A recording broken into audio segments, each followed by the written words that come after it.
আজি আছিল কণমানিজনীৰ প্ৰথমটো জন্মদিন। জন্মদিনৰ এদিনৰ পূৰ্বেই এখন পৃথিৱীৰ পৰা গুচি গ'ল তাই। খেলি থকা কণমানিক বেজি দিয়াৰ লগে লগে হৈছিল বেহুচ। নাৰ্ছৰ ভুল বেজিৰ বাবে জীৱন দান দিলে কণমানিজনীয়ে।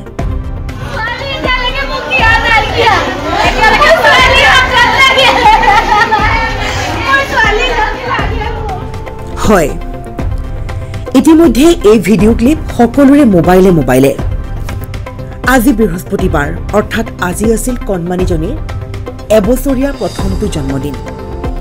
কিন্তু জন্মদিনৰ পূৰ্বে হঠাৎ মৃত্যু হ'ল কণমানিজনীৰ। উদং হ'ল এইগৰাকী মাতৃৰ বুকু। কণমানিজনীক বেজি দিয়া নাৰ্ছক বিচাৰি হাহাকাৰ কৰিছে মাতৃয়ে। যিহেতু আজি আছিল কণমানিজনীৰ এবছৰীয়া প্ৰথমটো জন্মদিন, জন্মদিনৰ পূৰ্বে শেষ হ'ল কণমানিৰ জীৱন।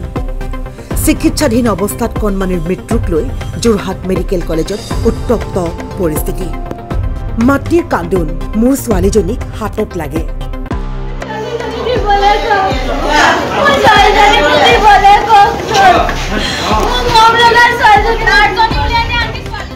মোৰ মৰম লগা ছোৱালীজনীক বিচাৰি দিয়ক।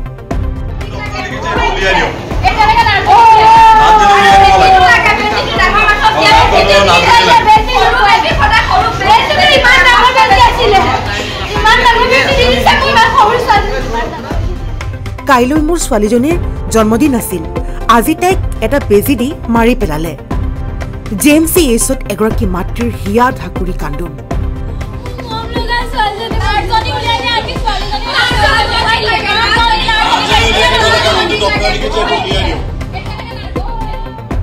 পিছে এতিয়া প্ৰশ্ন হৈছে, কণমানিজনীক বেজি দিয়া নাৰ্ছগৰাকী ক'ত? মেডিকেল কৰ্তৃপক্ষই পলুৱাই দিয়াৰ অভিযোগ ডাক্তৰ নাৰ্ছৰ বিৰুদ্ধে।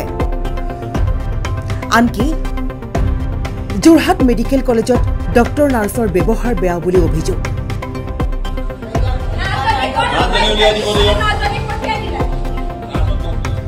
তাৰ মাজতেই ৰাইজৰ কমেণ্ট। এগৰাকী ব্যক্তিয়ে কমেণ্ট কৰিছিল যে ষ্টুডেণ্টবোৰক লগাই উল্টা পুল্টা কৰি দিয়ে। 2022 বৰ্ষত মই 15 দিন আছিলোঁ JMCHত। এজন খুৰা ভালদৰে আছিল, কিন্তু ভুল দৰৱ দিয়াৰ বাবে চকুৰ সন্মুখতে মৃত্যু হৈছিল।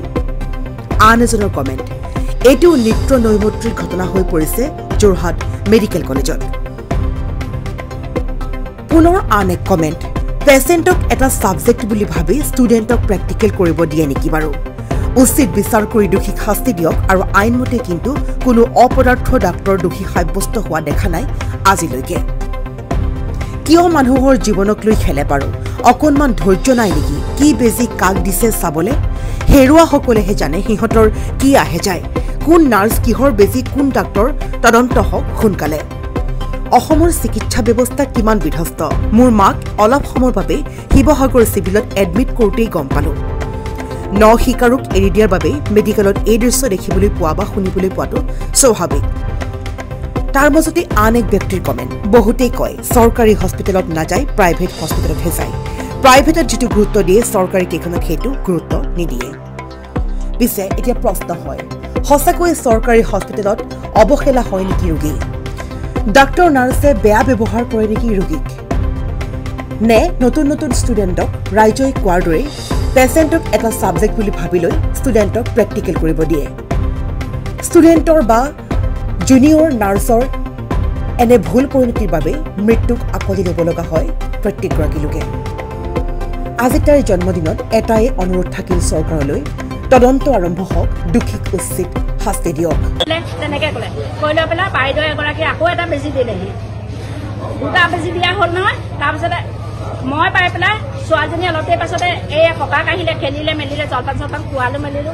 তাৰ আগত খুৱাইছিলো জলপান, হা, খেলিলে মেলিলে। তাৰপিছতে খিকটিয়াই আছে, খিকটিয়াই সদায় থাকে। মই ক'লো কি বোলো মাকক মাতি আনোগে। মই বোলো শিৱানী তোক হেৰি ছোৱালীজনী খিকটি আছে, গাখীৰ অকণ খুৱাই লৈ আহিছো না। তাইক গাখীৰকণ খোৱালো। গাখীৰকণ গাখীৰকণ খুৱাই ককাকে লৈছে, গাখীৰকণ খুৱাইছে, খেলিয়ে আছে এনেকে এনেকে নাচি নাচি ছাৰ। আৰু তাইক আইচিত থোৱা নাছিলে, তাইক সেই বিকুতে থৈছিলে ছাৰ। গৈ লৈ পেলাই বাইদেউ এগৰাকী ইমান শকত বেজি এটা দিছে, নি পেলাই বেজিটো দিছে।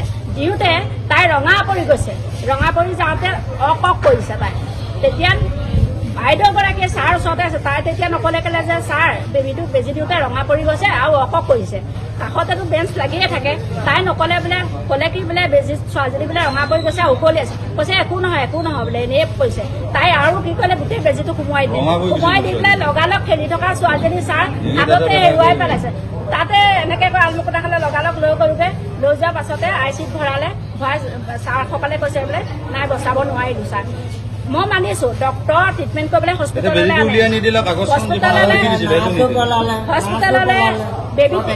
চব বেবী বা ডাঙৰ মানুহক হস্পিটেলত ট্ৰিটমেণ্ট কৰিবলৈ আনে কিন্তু আমি তেওঁলোকৰ সহায়ত আহিছোঁ তেওঁলোকে যেতিয়া বেজি এটা দিয়ে আজি কোনো কালিয়ে পৰহিয়ে কোনো ৰিপৰ্ট দিয়া নাই ৰিপৰ্ট চাইহে আমি যদি ডক্টৰক দেখাবলৈ আনো ৰিপৰ্টবিলাক চাই পেলাই বোলে দৰৱ আনো তেওঁ কোনো ৰিপৰ্ট কৰা নাই একোৱে কৰা নাইকিয়া আজি পাছা পৰীক্ষা কৰিবলৈ 3 দিনতে দিলে আজিলৈকে বিচাৰে লোৱা নাই গম পাইছে আৰু কাষত থকা মানুহ কেইগৰাকীয়ে ঘৰ মোচা মানুহ কেইগৰাকীয়ে গালি পাৰিব মই যদি যাওঁ এওঁ যদি যায় কয় কি আপোনালোকৰ পেচেণ্ট কেইটা মই কয় কি এটা তেতিয়াহ'লে বোলে আপোনালোকে নিজে ট্ৰিটমেণ্ট নকৰি তেনেকে কয় মানে কি পিকুত মানে মানুহ এতিয়া মই ৰাতিপুৱা গাখীৰ গৰম কৰিছোঁ কোনো মানুহ থাকিবলৈ দিয়া নাই ছোৱালীজনী একাষে লৈ পেলাই গাখীৰ গৰম কৰিছোঁ ছোৱালীজনীয়ে ভৰিটো এনেকৈ গুমাই দিলে গৰম গাখীৰ ছোৱালীজনী ভৰিটোত পৰি গৈছে তেতিয়া মই মাকক বিচাৰি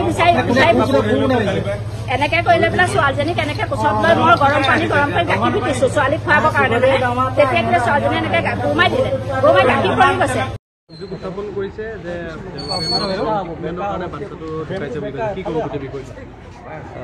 আজি আপোনাৰ সেই 11 মাহ ঈশা দাস বছৰটো হয় ঢুকাইছে তেওঁলোকে এটা অলপ পৰিস্থিতি অলপ বেয়া হৈছে কিন্তু সেইটো কি হৈছে মই already in the mean time আমি এটা হাই লেভেল ৰেংকৰ কমিটি মই অলৰেডি দিছোঁৱেই অতি সোনকালে এটা ৰিপৰ্ট দিব দিছোঁ আৰু ডিষ্ট্ৰিক্ট এডমিশ্যনৰ ফালৰ পৰাও আহিছিলে এতিয়া মেজিষ্ট্ৰেট আহিছিলে পুলিচৰো বিষয়ববীয়াসকলে আহিছিলে তো প্ৰথম কথা এইটোতো কিয় এখেতে খালি এটা কথা জনাওঁ যে যোৱা মাহতো জুনত আপোনাৰ ইয়াতে ভৰ্তি হৈ ছুটি হৈ গৈছিলে এতিয়া ICUতে অলপ ফেব্ৰুৱাৰীত কনফাৰেঞ্চো মিলি গৈ আছিলে তো বাকী এইখিনি চাই লওক কিন্তু মই এনকুৱাৰী কমিটি দিছোঁ এনকুৱাৰী কমিটি অহাটো মই এনেধৰণৰ ঘটনা কিন্তু পূৰ্বেও ঘটি আছে আচলতে ইয়াত ঢুকাই তাৰপিছত উত্তপ্ত পৰিস্থিতি হয় তাৰপিছত ইয়াত আপোনালোকৰ নিৰাপত্তা যিখিনি চিকিউৰিটি গাৰ্ড বিভাগৰ এটা অভিযোগ উত্থাপন কৰিছে কি ক'ব গোটেই বিষয়ে এতিয়া বেবীটো এটা কথা মই আৰু এটা কথা আপোনালোকে এইটো ঠিক আছে মই আপোনালোকক আৰু এটা অনুৰোধ কৰিছোঁ যে চাব এতিয়া তেখেতলোকে মই বুজি পাওঁ এনেকুৱা এটা হ'লে মানে কেনেকুৱা ধৰণৰ এটা চেণ্টিমেণ্টেল ইছ্যু হয় ইম'চনেল ইছ্যু হয় মই বুজি পাওঁ চব যাৰ ঘটে কিন্তু হস্পিটেল ভাঙি দিছে গোটেই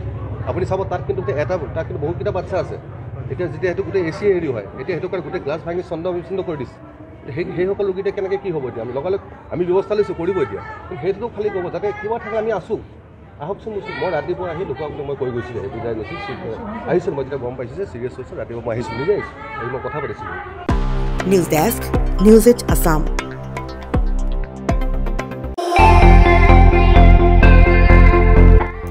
আপুনিও ভুগিছে নেকি গেছৰ সমস্যাত গেছ আৰু লিভাৰ ৰিলেটেড সকলো সমস্যাৰ একমাত্ৰ সমাধান গেষ্ট্ৰচিটি বডজম এচিডিটি ফেটি লিভাৰ পাইলছকে আদি কৰি ভিন্ন গেছৰ সমস্যাৰ সমাধানৰ বাবে কেৱল আপোনাৰ কাষত গেষ্ট্ৰচিটি